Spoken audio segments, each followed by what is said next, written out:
Our meaningful moments start right from the moment he wakes up. I started making a counting game, counting till 15 and see if he can get ready on time.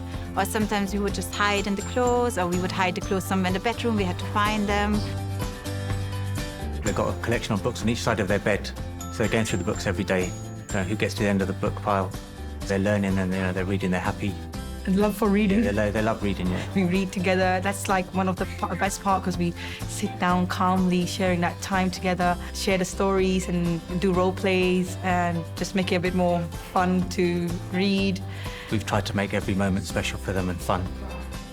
I just make it all about me and her spending time together. If I keep on trying to talk to Lana, it keeps her emotionally open and it helps her language because it's, oh, well, Mummy said this, so I'm going to try to copy what she said. Speaking from a child that grew up with parents that were never really around, it does impact them growing and their development, it really does.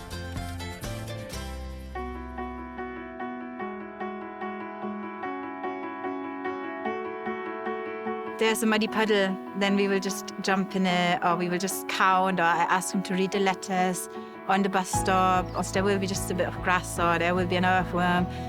Sometimes to realize what you can do, once you've realized, there's no limits. When they are learning in a different kind of way, they can see us trying to interact with them in a happy way. We just do it like naturally, we're just doing it all the time. As a parent, it's not sometimes easy. I try to incorporate in many things as I can during the day, if I can. One lady's even told me, she's like, your daughter's so confident, isn't she? She's running around, she don't care, she'll speak to anybody. And I guess that's just from being social at home and talking to her all the time, so she just feels confident, happy in her little self. So you have to build the children like you build a house. So it's just lovely to see him. Every time I'm playing with him, I'm putting another brick. It's just good to see how open he is, how friendly he is. And I think that's all due to these little moments we share and to the confidence we build.